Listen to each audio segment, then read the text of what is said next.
For this training module, we're going to go over editing the menu for those that are on a dietitian approved menu.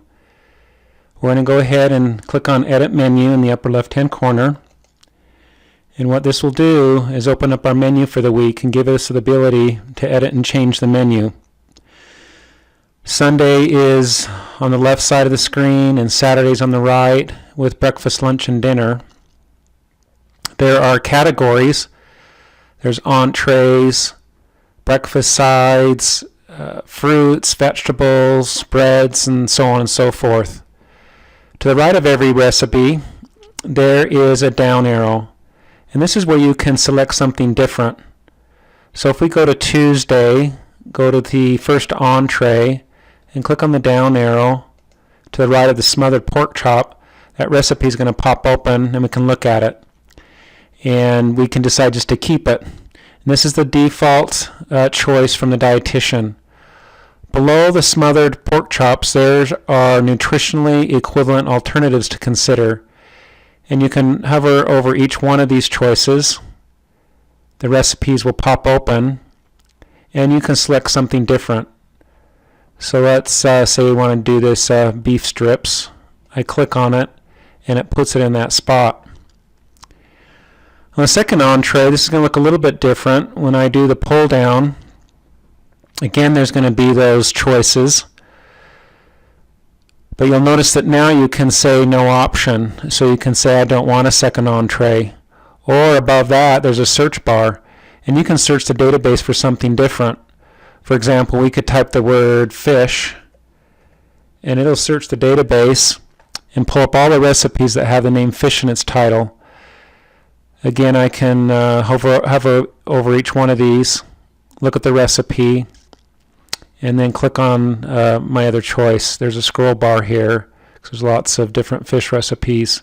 And I can select the Cajun catfish, for example, and it puts it into that second spot.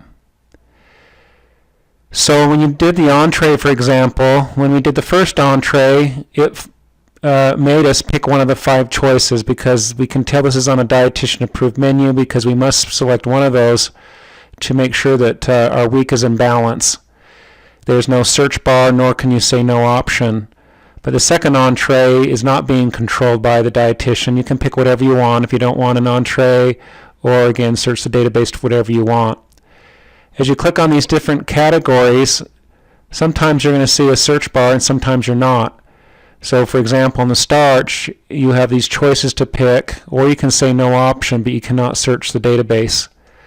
If I go to the breakfast, the first entree, there's lots of choices there in a search bar. There's no option, but I must pick one of these choices or search the database.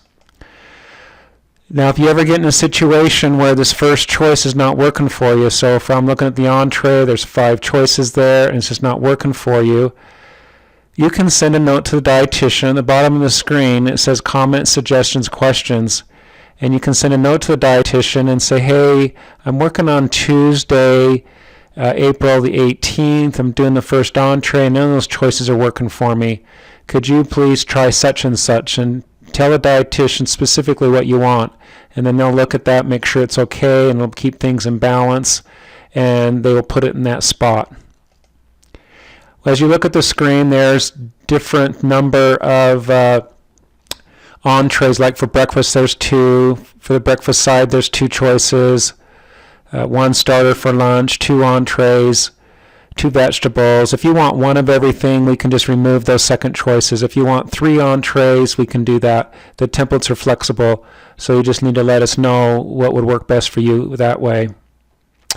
Now, in between each entree or multiple choices, there'll be a down arrow where you can click on and make a choice when you print out your weekly menu. If you want it to say blank in between the choices, or the word or the word and by default, it'll be the word or. So that's it for this training module, and thank you for watching.